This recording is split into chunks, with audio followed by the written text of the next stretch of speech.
Hey sis, let's talk about something painful. Why do some black men show disdain toward black women? This isn't just misogyny, it's misogynoir, where racism and sexism collide. And when it comes from black men, there's an added layer of betrayal. Let's be real. Yes, some black women struggle with loudness, poor emotion control, or defensive behaviors that can come across as masculine. But here's what's really happening. Those aren't character flaws, sis. Those are wounds speaking. That's hurt, anger, and unhealed trauma manifesting as toxic emotions and toxic behaviors. When you've been disrespected and dismissed your whole life, survival looks like building walls, raising your voice to be heard, or hardening yourself to avoid more pain. The issue isn't that black women are inherently this way. It's that we've been wounded deeply and haven't had the space to heal. But instead of recognizing these as symptoms of pain that deserve compassion, some black men use these wounded behaviors as justification for their disdain. They point to our unhealed wounds as proof we're unlovable rather than seeing women who need healing. That's the tragedy.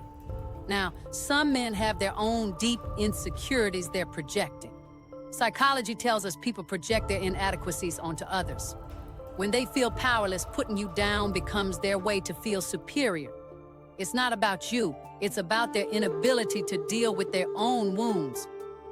The angry black woman trope is particularly insidious because sometimes, yes, there is anger, but it's righteous anger born from pain and injustice. When we express legitimate frustration from years of hurt, we get labeled difficult. Our wounds get weaponized against us instead of understood. Here's the deepest cut. Their mothers are women, their grandmothers, aunties. Some have daughters. So where does this disdain come from? Internalized racism is real and devastating. Some black men have absorbed Eurocentric beauty standards that prioritize lighter skin and straighter hair, and they reject black women to distance themselves from their own blackness. It's self-hatred projected onto us.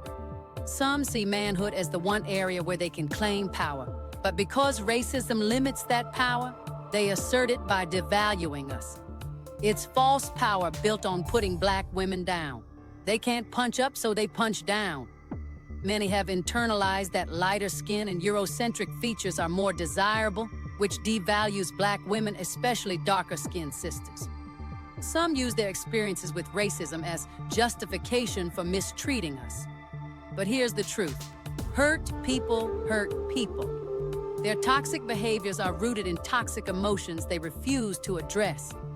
Black women face both racism and sexism, carrying our own wounds, yet we're expected to show up with grace while our pain gets used against us.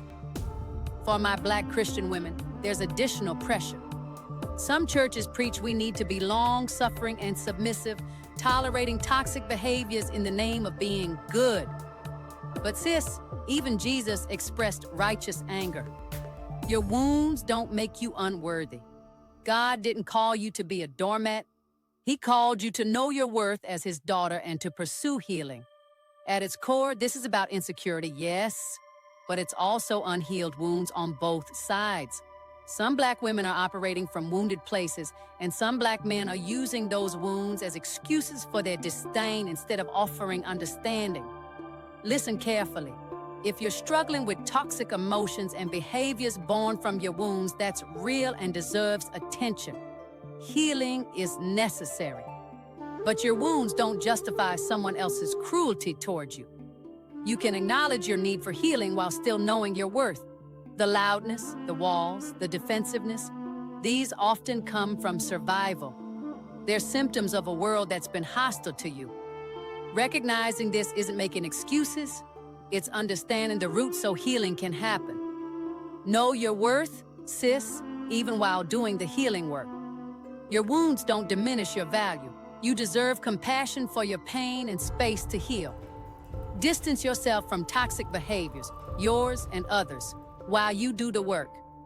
Someone else's inability to see past your wounds to your worth says everything about their lack of empathy and nothing about your value. You are not too much. You are wounded, yes, but you are worthy of healing and love. For my Black Christian women, you are fearfully and wonderfully made. God sees beyond your wounds to your heart, and He's calling you to both know your worth and pursue wholeness. If this resonated, please like, subscribe, and share. We're healing together. Peace and blessings.